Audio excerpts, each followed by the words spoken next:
Alright, welcome everybody to Back in Tunes. I'm your host Michael. On this episode, my guest Andrew. How's it going, Andrew? Good, good. How are you? Alright, I'm very excited to discuss this. We are going to be discussing the first decade of Pixar, which is celebrating 20 years, basically, of their feature films. They did do some short films before that, but I think most people know their launch date was for Toy Story. Yeah, And I think it's funny, looking back on it, I knew about Toy Story. They're advertising it like crazy, saying, oh, this is the first like CG movie. And I was interested, but not like I was going to go to the theater and see it. But then everybody told me it was the most amazing thing ever. So I caught it on video, and I think I watched it at least 3 times within like the first couple days that I rented it. yeah. When it came out, I have once again sisters that were younger than me, so that's definitely something that we watched in theaters and thoroughly enjoyed it. You know, being a little older than them, but really enjoyed the film itself and just the idea of toys, coming to life while we're now looking at them. Yeah, because who hasn't imagined their own toys in their world? I had G.I. Joes and Star Wars figures, and I was always making up this universe for them. I don't know why. It seems silly now, but like, oh, this character would die, and I draw a crayon on him like he got shot or whatever. And I made up this huge mythos. But then to think that while you're gone, they have their own universe going. It was a very great original idea. Yeah, very like imaginative because I mean you as a kid, like you said, play with your toys, the way you have and the way your imagination is, and then just for someone to say, hey, what do the toys do when someone's away? Bring them to life and things like that.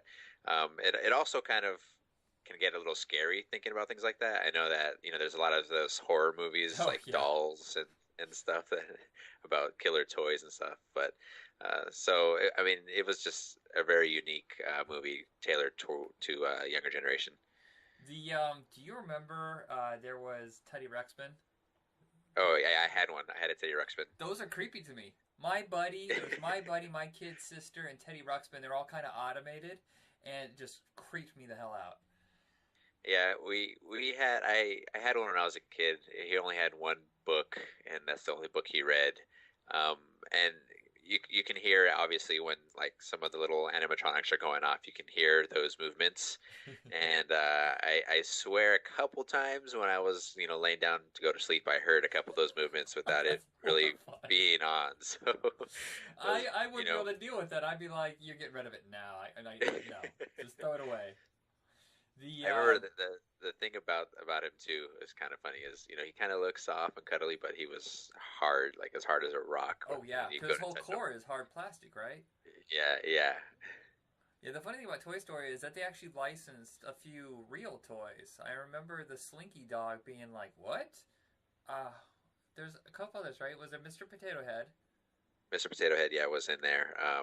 And that's the kind of the cool thing too. You see those licensed toys in there. Of course, they made up Buzz and made up Woody, but they even had little people like Fisher Price little people in it as well. And of course, a bucket of army men, plastic army men that you can get for really cheap too. Yeah, the cool part is, I think the reason Toy Story transcends age groups, not just because of the great, story and the voice actors being fairly well known, which is kind of a newer thing. Um, Aladdin was like the first movie to really like bring a big name into the voice acting world. But Toy Story, it wasn't just Tom Hanks and Tim Allen. The whole cast is just filled to the brim with great character actors. Yeah, and there was like a really big boom too, right when Pixar was coming out, where really well-known actors and actresses would have roles in these films and these cartoons, and um, being a voice actor, which is really interesting because all of a sudden movies are coming out and this person's in it, this person's in it, and now I mean it's kind of a normal occurrence now, but it was really kind of revolutionary, I guess you could say, in that aspect. Yeah, the one thing they've said is around this time period is when the people who their main source of income was doing voice acting were pushed aside so that studios could embrace stars, slap the name on the poster, and get people's attention. And acting is acting, in my opinion. It doesn't matter if you're a name or not. If you can do the role, you can do the role. And not everybody can pull off voice acting. It stuns me to this day that Vin Diesel has been able to do voice acting because he doesn't have the most cartoon voice. Well, hey, he made so many millions on just saying, I am Groot, but Right? I think yeah, I think part of the he's one of the appeal. Oh, go ahead. yeah, in my opinion, he's one of the most monotone actors like you can ever find. It's hard to watch a movie that he's in and enjoy it when he's in there Yeah, because it's just like, what is he gonna say? It's gonna be monotone, and that's about it. I think part of the deal with a lot of those animated movies is not just the fact that a lot of the actors are like, oh, I got kids, it'd be really cool if I can make a movie that they could see. They're smart. They know that they'll take a small paycheck up front, but they probably get part of the merchandising. And Toy Story is heavy. Every time one of those movies comes out, Oh one of the yeah, Pixar movies comes out, you know they're gonna sell. I mean there hasn't been one out in a couple of years now, but there's toys are still on the shelves. Yeah. They're on the shelves at Walmart, at Target. There's blankets, lunch pails. I mean, right now Disney's doing this huge thing.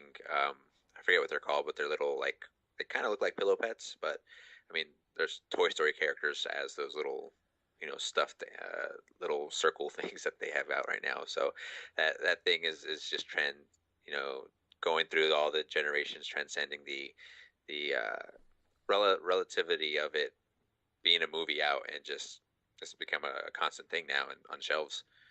Yeah, I think I was reading a report when we worked. Do you still work for the Bullseye? Yeah, well, not store side anymore, but maintenance. Um, but I was just curious if they still have cars in Toy Story. I remember reading a report saying that Toy Story would sell more money, but Cars was more volume, and I think it's because Cars, you can pick up a Cars toy for like a couple bucks, whereas Toy Story, the toys are pretty elaborate. It may cost Yeah. more, but you're going to get more features, especially in Buzz Lightyear. That thing was loaded to the gills with like little gadgets and buttons and stuff. Yep. I when my son was 2, I believe, I bought him a Buzz Lightyear, the fully automated one. It was something like $40 or something like that, but that thing was pretty solid. It had been a while since I've played with a toy or even like handled a toy that solid, but um, that was a pretty higher end toy for him to be playing with.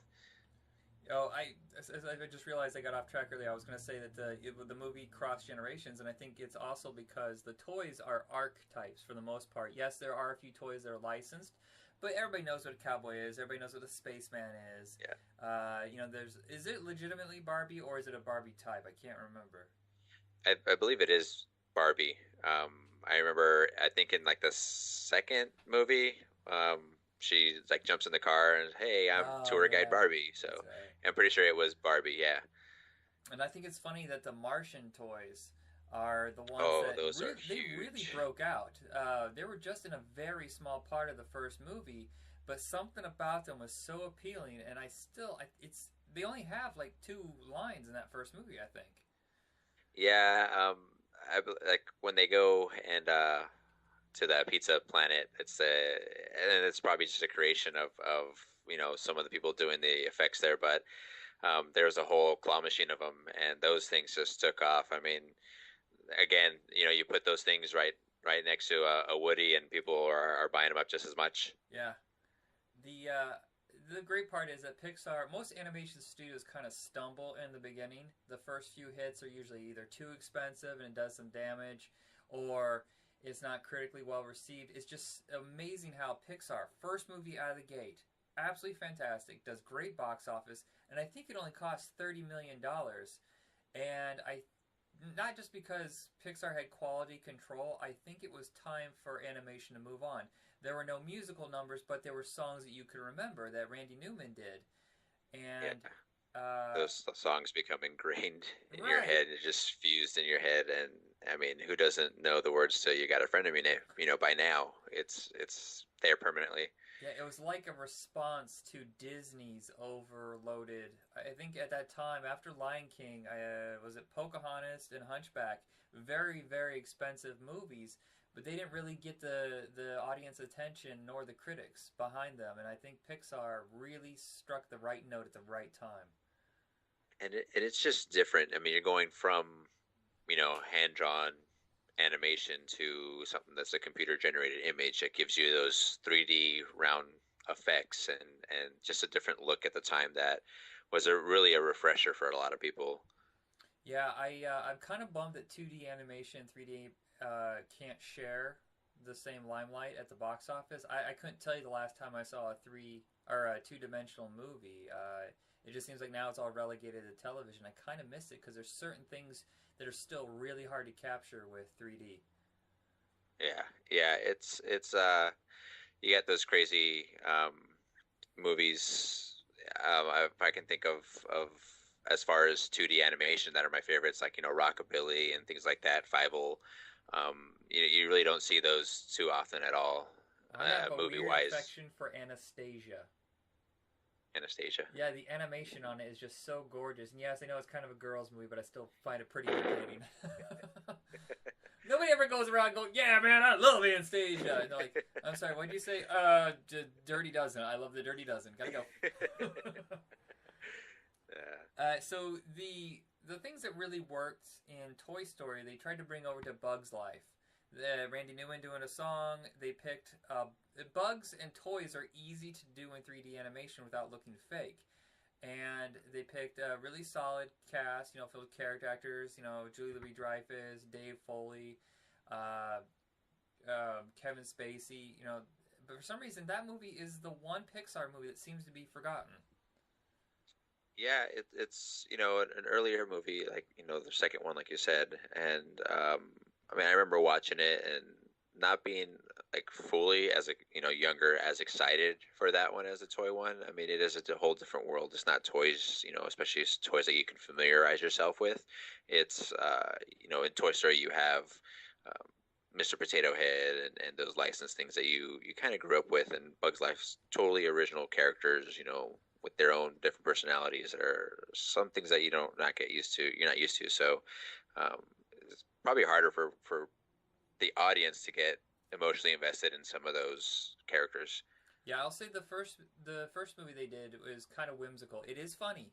I'll give you that. It's funny, but its focus seems to be a little, tweaked by nostalgia. As whereas Bugs Life, it seems to be pure adventure comedy, where there's not a lot of emotion going on in that one. Maybe that's why it doesn't connect.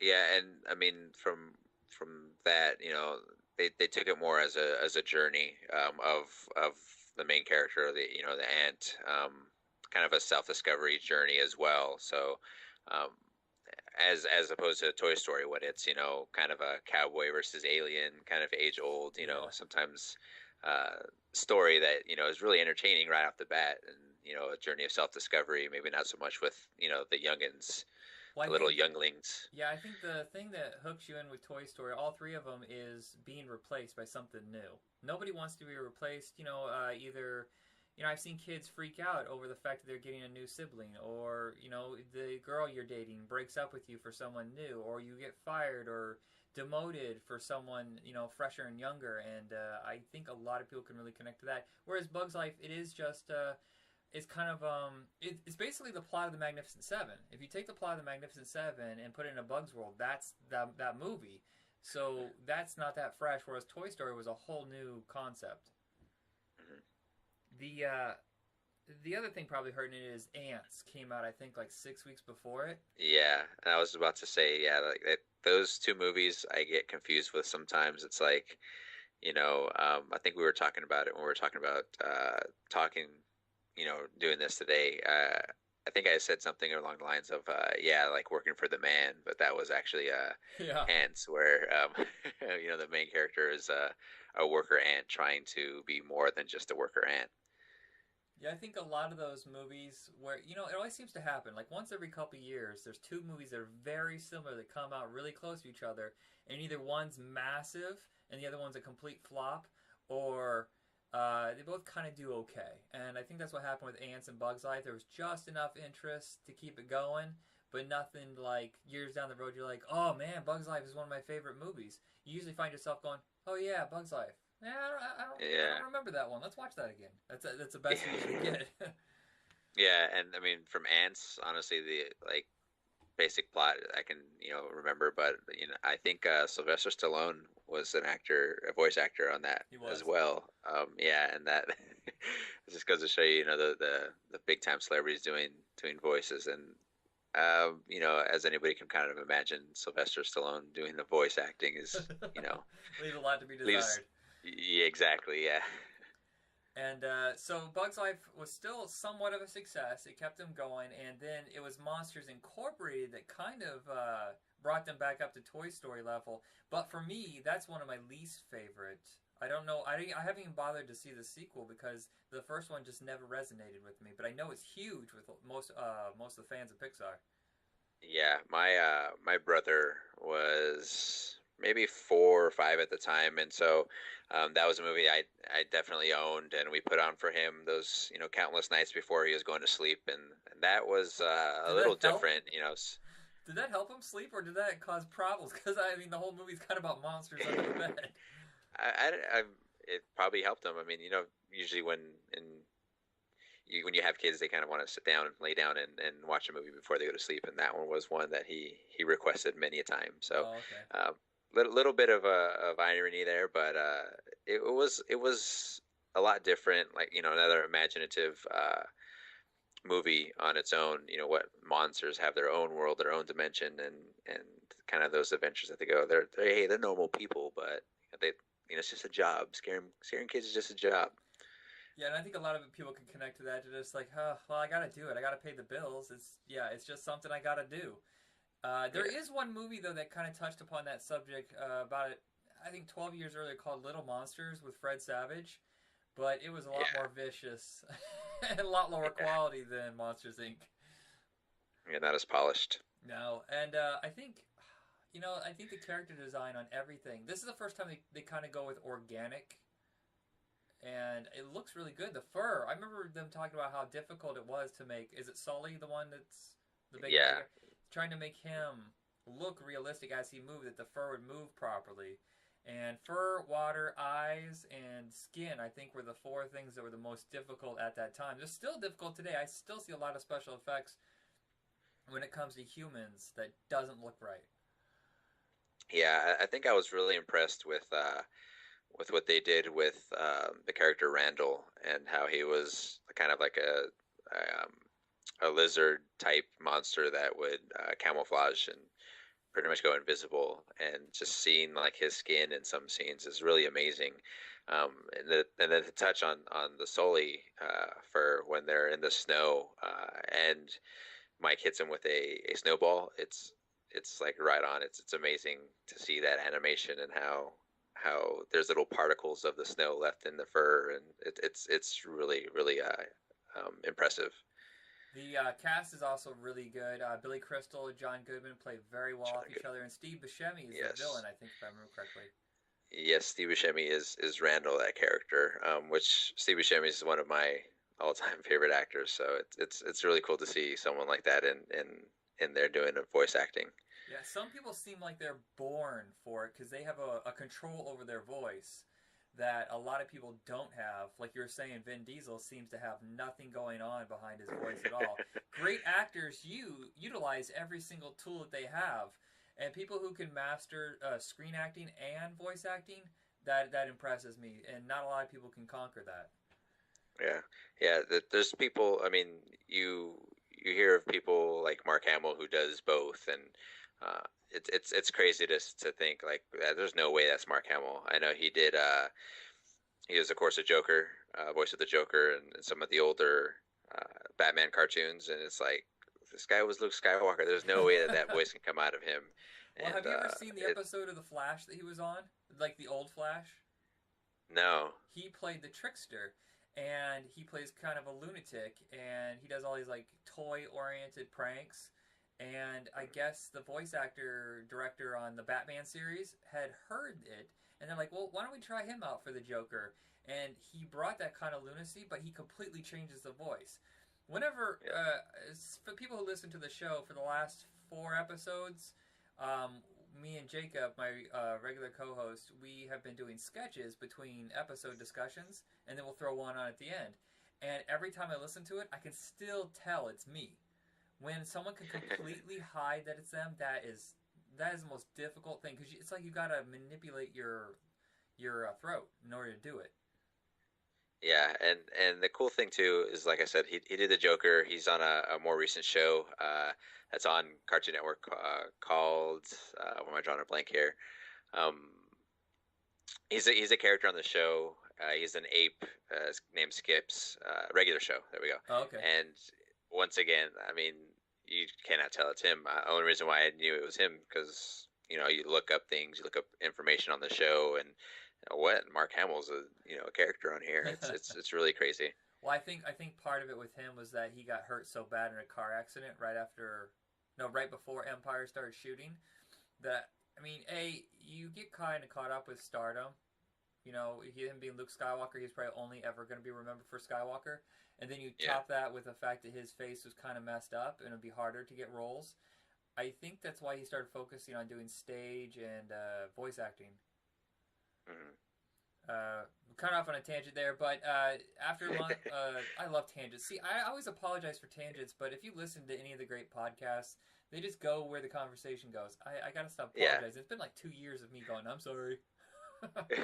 Well, I mean, and people can enjoy some of that stuff. I mean, it's really cool this is just a conversation between us, and people just happen to tune in and listen. So Right. wherever this conversation goes, we'll every once in a while have to get kind of back into it. But I mean, I thoroughly enjoy these. So That's the glory of podcasting compared to radio. I was in broadcasting for a few years, and there is such a strict rule. The regiment, you literally have to get a piece of paper out, get all the songs that you're supposed to play, and most of them have to be the current songs, and you can throw in some catalog songs in the middle.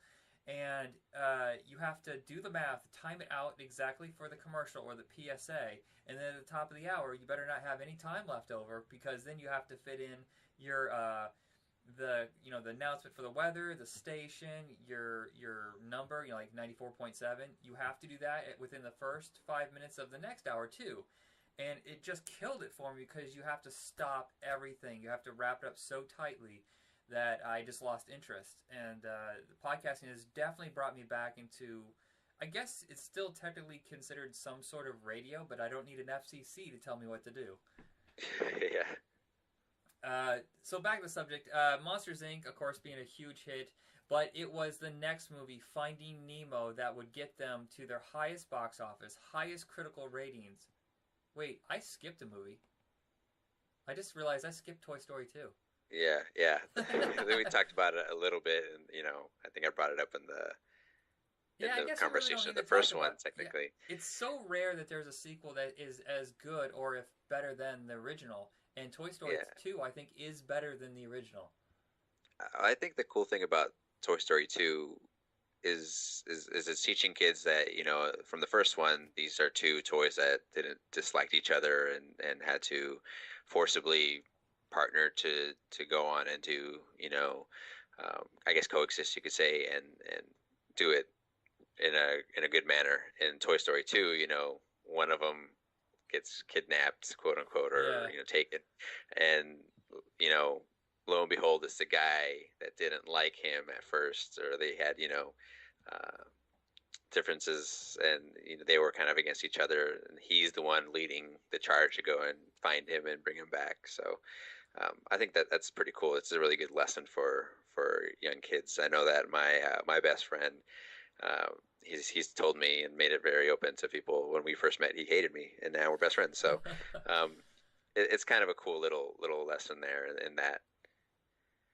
yeah. It's about going beyond your selfish needs, knowing what's best for everybody, and teamwork and kind of sacrifice. Oddly enough, I've utilized some of those concepts for working retail, especially when you're with a huge team. I did. I always kept in my mind. I always joked that I thought myself it was Captain America, but there's a lot of Buzz Lightyear in there too because he put his ego aside and did what was needed for the whole group. Yeah, and not just that. It's one of those things where, and it's funny because as he's going through and really driving, trying to be, uh, able to bring him back to Andy and make him happy. But he's even himself, he's loses a bit of his character. I think his reset button got pushed or something like that, That's and right. Yeah, or no, it was a different Buzz Lightyear in this in a store that they found. Um, so I mean, it's a little bit different with the character, but it's just funny to see that again. He thinks he's a real superhero and that kind of character development. Well, isn't there a scene though where the reset button gets hit and it turns out it's like in a different language and they're having a communication Yeah, problem with him? we're getting ahead of ourselves. That's Toy Story 3, I Is believe. that three? Oh, Yeah. we may never actually get the three because that's Back in Tunes is kind of retro, and but I just want to say that I nearly cried at the end of Oh, part I three think because everybody was I was like, like, is Pixar seriously going to kill off everybody? I mean, I was so certain that they were done. yeah. I think the part that got me was, they're throughout all movies they're trying to find a way to whether not really survive, but finding a way to solve a problem or finding, the desire and the heart is there throughout the whole movie, all movies. And then the part that got me at the end was after they're kind of just like accepting impending doom. It's Yeah, just like, okay, we're they, just gonna finally not try and just let go, which is very heartbreaking because you're used to these characters always trying and giving the effort when the odds seem insurmountable. yeah, there was a weird piece in it though that they held together, but you're at the same time you're just like, no, no, no, no, no, no, no, no, no. My life is hard enough. I cannot deal with this. And lo and behold, it's the aliens that save them with the claw. That's awesome. Yeah, All right, so we did get way ahead of ourselves, but I don't know if we'll ever be able to actually talk about Toy Story 3 maybe years down the road. 10 years from now. Okay, so after Toy Story 2 is also the first time they tried to do human animation, and it's the one weak point of Toy Story 2 is that part because while Wayne Knight's voice work is amazing, watching the animation on him is just it's kind of awkward and weird. Yeah, it's a little scary of a character. You think of, and I can see myself in him in aspects of being a fanboy and wanting to get these, highly collectible toys and things that are lost. But it's a very, very extreme version of nerdom and fandom. Yeah. I've actually met people like that. People who just lose it over certain things and they'll go to great lengths. Even like, injuring people. It's like Yeah, they have to stop and get a grip on reality and realize I'm friends with one of the guys that starred in Neverending Stories. And he has a stalker right now who cannot separate reality from the movie. And it's gotten to the point where he wants to run away to a whole different state. He can't even work in the business because this person will not go away. And it's kind of strange when people get so obsessive about something that's fiction yeah. that they would hurt And somebody else to get there. yeah, and that kind of reminds me of those guys. I know you probably seen them like at Target, like 8 a.m. waiting outside the doors to Oh, come in and look at all the Hot Wheels or I all call the them the collectibles. Lego gropers. The Lego minifig gropers are the strangest thing I've ever seen in my life. They will spend 2 hours molesting a bag. And I'm Yeah, like, how do you know what's in there? I mean, it's still so vague, even if you grope it. yeah. It's very it's taken a little excessively in some aspects, but some people in that movie they kind of showed that, and I mean you see it every day, which is kind of funny, but especially with me and you working in retail like we did, you see people coming in and asking for this, that, and asking to see, what you guys have in the back for certain ones. I was actually like that for about 6 weeks back in '96 when they started re-releasing the Star Wars toys. Uh, I started hearing about the variants and the rare figures, which I think was the first time ever people started doing like alternate versions and like, oh, well, this is only one per 6 cases. And I found myself traveling to every single store within like 4 counties. I literally spent one day from like 8 o'clock in the morning until 8 o'clock at night driving around with my best friend trying to find Star Wars figures. And at the end of the day, I go, oh my God, what am I doing? This is insane. there's that one or two things that you can be a totally nerd fandom about. Star Wars. I mean, in my opinion, you get a pass on Star Wars because who isn't crazy about Star Wars? I mean, that that 20 plus second trailer that was on TV the other night literally broke the internet from people trying to get tickets. Like, Wow. yeah, I don't know if you heard that, but I mean, some people waited 3 hours to try to get through all the traffic to get tickets. I mean, I'm completely fine with waiting until maybe a month or two into it showing. And that sounds weird to most people, but I've gotten to the point where I'm extremely patient.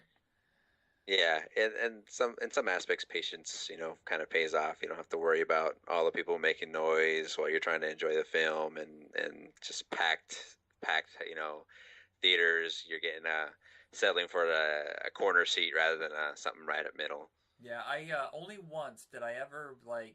Oh, you gotta shut up! Don't tell me. I gotta go. I gotta go. Like the first night, no one telling me what happened at previous shows, and it was Scream 2 of all movies. But it was those movies were always about who's the secret killer, and you knew that Yeah, somebody would just be like randomly walking by. I can't believe that he was the killer. You're like, you just ruined it. you got to have those. I don't know if you watched that show, How I Met Your Mother. But you got to have those goggles on sometimes when you're Yeah, walking into the theater, like people exiting, like, oh my god, talking about the movie you're about to go see, and it's like, oh well, see ya.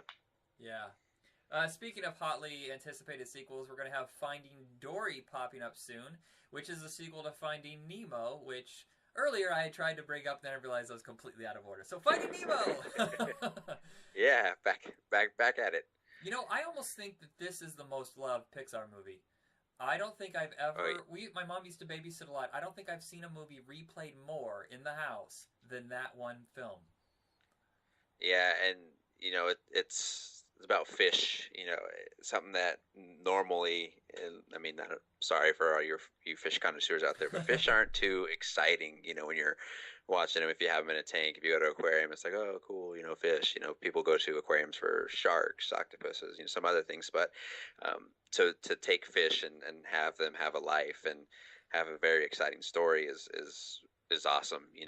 I'm pretty sure every goldfish in America at that time was named Nemo. Yeah. I don't think there was a lot of merchandising for Nemo. It's very hard to make action figures out of a fish. Yeah, I believe there's some, stuffed animals out there, but merchandising toys, I don't believe there is anything as far as action figures, or if there is, it's very, small, limited. There really isn't a whole lot of toy figurines of that. Right. I guess the ideal behind making stuffed Nemo and the other characters is that you can finally hug a fish without getting slime all over you or killing you. Yeah, yeah, And I think the voice acting on this is also another one where the pairing up of Albert Brooks and Ellen DeGeneres was just brilliant. Their chemistry is just top notch, and it's kind of the thing that brought Ellen DeGeneres back, because I think her yeah. career kind of hit a dead stop, and all of a sudden, Finding Nemo comes out, huge hit. Everybody's talking about her performance, and then she has that talk show, and she's still doing it today. Yeah, and I mean, she's people, are looking up to her. She's a role model in the community now, and who were to think a Pixar Disney movie doing the voice acting that can boost your career in the way it has for her. Yeah, and I think it's literally the only role that Albert Brooks has done that kids can watch, because I think all of his movies are pretty mature and R-rated. Yeah, Did you ever see Drive when he plays the villain in that movie? That is like astonishing. This like nerdy comedian pulls out this villainous role that just terrifies you. really, I have not seen Drive yet. Oh my god, that's amazing. It's kind of it's one of those movies that you either love it or hate it, because they sold it as a Fast and Furious kind of movie, but it's not Uh, that at all. It's very slow, meticulous, and it's kind of a retro like '80s neon thing going. uh, But Albert Brooks is the villain in the movie, and it surprises you. And I feel terrible now for telling you. I assumed you had seen it. Well, he's a no, bad no guy. worries. I'll just tell you that he's bad. All right. So when I'm watching it, like, oh, there he is. Michael ruined it. Damn it! I don't want to see it now. All right. So with our final movie of the first decade for Pixar is The Incredibles. Yeah, the Incredibles superhero family, and I think it's really different in that aspect where you're uh, you're seeing people superheroes, not really favored in the movie, and then they have to kind of go into hiding a little bit, which Yeah. is really odd because growing up, whether it's comics you're reading or TV shows, superheroes are out there, they're known. Of course, they have their secret identity, which they keep, the both or try to keep both separate, but the the world does not want superheroes, and they get lost, and all of a sudden you're a superhero without a job essentially. And the one thing that I thought was interesting is that this is the movie that Fantastic Four should be. I feel like you should just go ahead and skip watching the Fantastic Four movie and just pretend the Incredibles are Fantastic Four because they get everything right. Whereas somehow nobody can get the Fantastic Four, the rhythm, the style correct. Yeah, it's reboot. I probably won't be wasting my time with the next one, but yeah, I mean, it was very well done, and you get that whole sense of them being a family, and then even them having their own superhero community. Like they kind of know each other and know who they each other are, but they kind of look out for each other a little bit. Yeah, I kind of like the meticulous details of what a superhero's life is. Yeah, sure, you love the exciting blow up fights and everything, but if that is all there is, then why do you care? They're just empty shells blowing things up. You want to know the minutia that goes on between those fights. Why do these people connect? Why do they work together? What are their quirks? What makes them want to fight crime? And The Incredibles really gets it right. Yeah, and so often you're used to these other comic books and shows about superheroes. You get into the Batman is a billionaire, and not necessarily living a normal life, or of course Tony Stark being the genius scientist he is, not really a normal life. But you see these superheroes that have normal lives. They're married. They have day jobs. The main character is of course like most of us probably just miserable at our day job trying to just get through the day to the weekend, so where you can have some fun, or in his case, to the some night, like one night a week, they go out and fight a little bit of crime, but not too much. So I think that it does a really good job of normalizing the aspect of a superhero to, well, or like, oh, it can be your neighbor, it can be your insurance claim representative. Yeah, and the fact that they age. They actually age, which Yeah. you never see in comic books. Batman has been around forever and ever and ever, and yet I think he's aged a total of 5 years. And they keep rebooting the universe so that they never get old. I actually found Batman Beyond very interesting because it's one of the few instances where they actually advance Batman and they move on to the next generation, which is what they rarely ever do, and it drives me up the wall because you don't really evolve a character. You just keep them kind of in the same place, fighting the same villains over and over and over.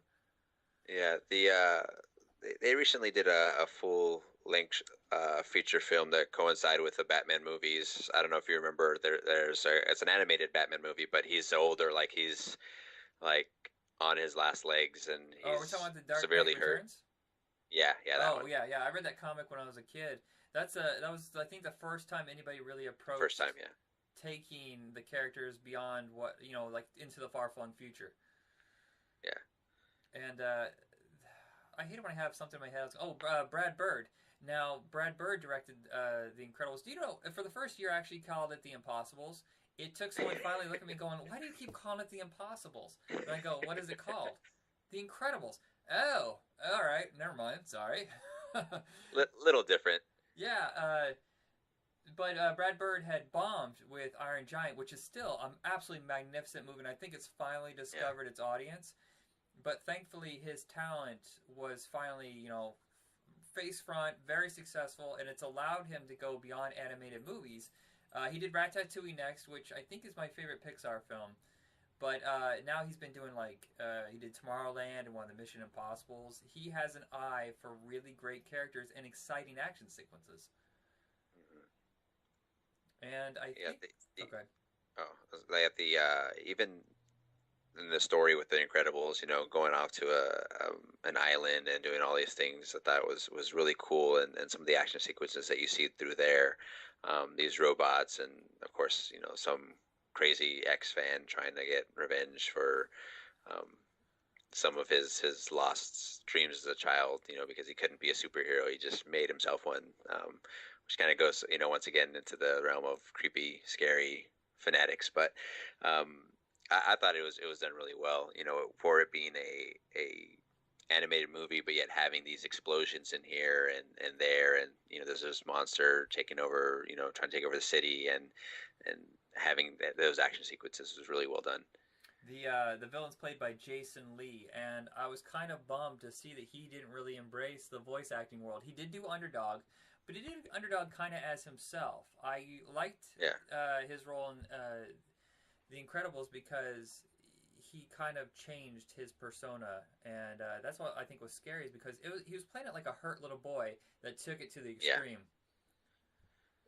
yep. And you definitely get that from that voice acting performance that he did. You hear that in I think the very first time, like, they realize, oh, hey, it was that little boy. Like, you can see and hear every single thing, and just really feel from the performance what he was going through. And it takes a great director to kind of bring out exactly the right tones. It's hard with animation because when you're filming it normally, you capture everything right then and there. But you have to transfer the voice over to the animation. It has to click together so that it makes sense for the audience, that it's the right beat. You could probably do 900 takes on a voice and still not get it right. But that really doesn't happen when it's live action because there's so much going on to distract you if the beat is off a little bit. I never thought I'd say Yeah, beat and and off unlike in an episode. Sorry. um, it's funny, the voice acting. I watched that documentary. I think it's on Netflix about Yeah, voice yeah. acting I and think it's things like behind that. the It's voice. really hard. Yeah, it was really really done well. I really like that documentary a lot. But these people, that's all they have is this recording. And you see them actually being filmed voice acting, and they're kind of throwing their hands everywhere and trying to get every which way, pitch, sound, frequency of their voice to try to resonate in what is going to be the recording. That's that's it right there. So it's really interesting because you'll never see some actors that can do it on film go and try to take their voice to these crazy extremes to portray something that's happening. Yeah, and you have to stay in one place. You're usually just in a sound booth. You're staring at an empty wall. At best, you're Yeah. staring at the director talking to you through a glass wall, and you can't move away from the mic. I even find myself, this microphone is like 3 inches from my face, but I constantly find myself lost in thought, like thinking of something, and I'm looking up at the ceiling, and the voice isn't the same, or I'll look to the side. And they have to stay within that range because they have a direct microphone. They don't have one of those darn it, I forgot the name. There's two different types of mics. One only captures what is exactly right in front of it, and there's some that kind of capture like a big circle all the way around. And it just makes a lot more difficult if you can't move around. You have to keep staring at the same exact thing and then just kind of pretend you're there. Yeah, eventually I'm sure they'll have something where they put it on a headset. A lot of the gaming headsets they have are pretty decent, but you have somewhere hopefully they can get that good so where they can kind of move around a little bit, but that might be kind of right there. Yeah, So well, I think with the Andy Circus revolution of motion capture, I'm starting to wonder if they're gonna. Did they do that with Vin Diesel? Did he wear a suit for Groot? I'm not sure. I haven't looked into that movie that much, but I know not quite the same, but I know in Halo 5, the new Halo game that's coming out, they did some really good um, you know face scanning recognition. I don't know if they had any mics to do that with it, but some of those graphics look scarily real. Okay. Yeah, I was just kind of curious because it does seem like it's about time for voice acting because it's been the same for almost 100 years. Just one guy in a booth facing a microphone. Mm. It does seem like it's time now for the actor to wear the suit, be in front of the microphone, and they can capture his whole performance and then just transfer that over to animation. The only problem with that, though, is cartoons are kind of a director's medium. They're the ones who lay out the look Yeah. of the cartoon, so maybe that won't happen. Unless it's like Final Fantasy, where they have the creepy dead eye, like the Polar Express thing going. Yeah, yeah. They're doing that a lot with games. A lot of the voice actors are having their faces scanned into games, or even actors and actresses themselves. I believe I'm trying to think of a game that's out that uses a lot of. I think it was The Last of Us used. Is it Ellen Page? to do. She was a character in there, and they scanned her into the game, and it was her. Like I know she's in really, a. really well done. I was gonna say I know she's in a different game, but yeah, I haven't played The Last of Us. I wanna check that out. In fact, I haven't even broken out my Xbox in like 2 months. Yeah, Last of Us is only a PlayStation game, so you Oh, have to break out a PlayStation. all right, I might have to get one. All right, everybody. I think that we've kind of hit everything we wanted to talk about on the first decade of Pixar. What do you think is I myself I have a problem with the second decade of Pixar. I think it's because of Cars and Disney starting to demand the sequels. Yeah, Toy Story was obviously a trilogy that was done really well, and it seems like now every Pixar movie that is coming out is gonna definitely have a sequel. But honestly, like my favorite Pixar movie is Wall-E, and that'll be bunched in with those. So Yeah, Ratatouille, Wall-E, and Up are the trilogy that are just absolutely amazing. And then it just kind of it hasn't been as fantastic lately. A lot of the movies have been kind of underwhelming. But I think it's funny you mentioned Toy Story. Is the second one was actually supposed to be a direct-to-video release. Disney had some sort of clause with them that they could exercise to make a low-budget sequel. I think they were going to make it for like $20 million, but Pixar had first option. They said, you know what? We have the first option. We're going to take this, throw away the script, and just do it ourselves because we don't want our name put on something that's lesser than, you know? Whereas now, yeah, and apparently, especially that whole opinion has changed. well, and especially that like, that's their baby. That's what broke them into being the success that it was. So I think they probably had a little more sentimental value and are a lot more emotionally attached to a project like that. Yeah, they're talking about Toy Story 4, and I think that's just hands off. Yeah, They finished the trilogy. It's absolutely amazing yeah, every single moment, and to go back now just seems like a cash grab, and I think it's kind of offensive. yeah. I mean, you worry about things like that. I mean, to totally nerd out on you a little bit.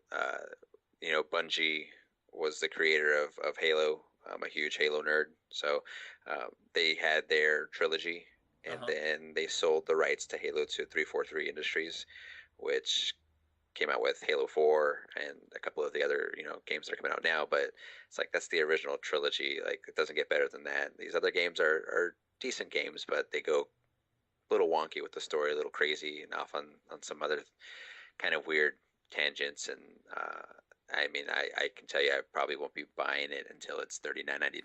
But Right. Well, I'm so yeah, cheap. I wait for Black Friday, the digital downloads, and they do like the $5, $10 games. I'm like, yeah, well, I've waited 3 years for Borderlands 2. I guess I'll download it now. so it's a very great game. You'll be happy with that one. Yeah, I've actually got through about 4 levels. It's just I don't know. For some reason, I've just been distracted and I haven't been playing my Xbox. So this brings us to the end of this episode. Andrew, thank you very much for coming on as a guest. No, no problem at all, man. Anytime. All right, so check us out on Facebook. We're under Back in Tunes. We have all our episodes there. And normally during the episodes we do sketches, but I'm not going to throw one at you, Andrew, because there's no prep. That'd be weird. And we usually have commercial sponsorship, but this time it's a little bit different. It's a little more important and special. Um, it's hard to talk about it without it seeming awkward. But our friend Johnny passed away a couple weeks ago. Kind of a kind of a freak accident. I don't. Is that the right words you want to say? Is that Yeah, I mean, unexpected. He definitely had some health issues that weren't issues at the time, but it was very sudden. yeah? It's a real surprise. Left us way too young. I wish I had more time to get to know him. I was only working with him for about 9 months. You've had much more history with him, but Yeah, find ourselves in a his family's in a precarious situation where obviously he has kids, and if you want to help raise money for his family, you just I'm gonna put a link with this episode. It's for GoFundMe. So they're legit, and if you can donate anything, that'd be absolutely amazing, and we'd and appreciate yeah, it. it would be definitely greatly appreciated. He was 34 years old, so um, most of us that are around that age, or me, I mean, I'm 27, but we're not thinking of that. Unfortunately, he didn't have any kind of life insurance, being that he was so young. So, any help that you guys are able to give would greatly be appreciated by his family. Okay, so everybody, the link will be added to this episode, and it sounds cheesy, but do it for Johnny. That's Do it for Johnny. Yeah. that's the one thing I thought of, and I really wish I could have been there, and I feel terrible that I'm so far away. All right, everybody. I don't want to end on a sad note, but it is an important note, at least for us. That is it for us. Thank you for following the show. Share, like, comment. Let us know how we're doing with the episode, and I guess that's it. Have a good night. Did you want to say anything, Andrew? Sorry, I cut you off. No, you're good. Okay, everybody, good night.